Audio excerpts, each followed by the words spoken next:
Let me tell you a storied one that has always stayed with me. It's about a boy named Joseph. He wasn't just any boy, he was deeply loved by his father, Jacob. You could see it in everything, especially in the beautiful coat his father gave him. A coat of many colors, not just clothing but a symbol. And that was the beginning of the problem.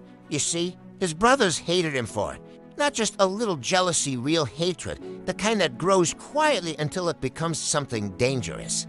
Then Joseph started having dreams, not ordinary dreams, but ones where he was rising. And his brothers were bowing to him. When he told them, I can only imagine how it sounded to their ears, arrogant, provoking. But I don't think Joseph meant harm.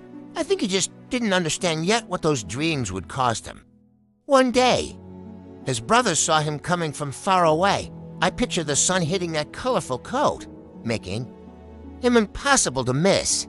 And that's when they decided. They grabbed him, stripped him of that coat like they were tearing away his identity, and threw him into a pit, a deep one. I try to imagine how he must have felt down there shouting, begging, hoping someone would change their mind. But no one did. Instead, they sold him, just like that. Sold him to traders heading to Egypt like he was nothing, like he never mattered. If I'm being honest, this is the part that always gets to me, because Joseph didn't suddenly get rescued. Things didn't magically improve, they got worse. He became a slave in a foreign land, no family, no comfort, no voice. And just when things started looking better, when he worked hard and gained trust, life hit him again, he was falsely accused, thrown into prison. And I think that's where most people would break. That's where many would give up and say, what's the point? But Joseph didn't. And that is what makes his story different. Even in prison, Joseph stayed faithful, stayed steady, and somehow he discovered he could interpret dreams. It sounds small, but it wasn't. Because one day, that gift reached the ears of Pharaoh, the ruler of Egypt himself.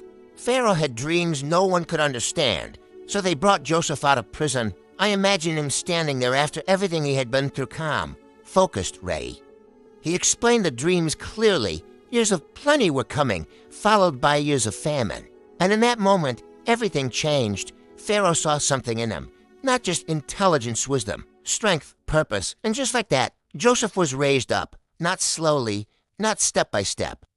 Immediately, from prisoner to ruler, second in command over all of Egypt. I always pause when I think about that, because it reminds me how quickly life can turn. When the time is right, Joseph prepared the land, stored food, made sure people would survive, and when the famine came, it was devastating. But Egypt was ready because of him. Then came the part I never forget.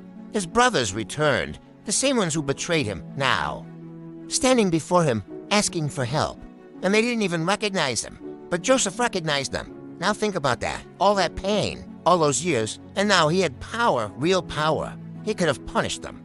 He could have made them suffer the way he suffered. And honestly, many people would. Maybe even me. Maybe even you. But Joseph did something different. After watching them, testing them, seeing that they had changed, he revealed himself. I am Joseph. I imagine the fear in their faces. But instead of anger, Joseph chose something stronger. Forgiveness, he told them. You meant evil against me, but God meant it for good. That line always stays with me, because it changes everything. It means the pain had a purpose. It means the suffering wasn't wasted. It means the story wasn't over when things got dark. I tell this story because it reminds me of something important, that your worst moments don't define your ending, that even betrayal can lead to purpose. But sometimes, what looks like the end is just the beginning. And most of all, that forgiveness is one of the greatest strengths a person can have.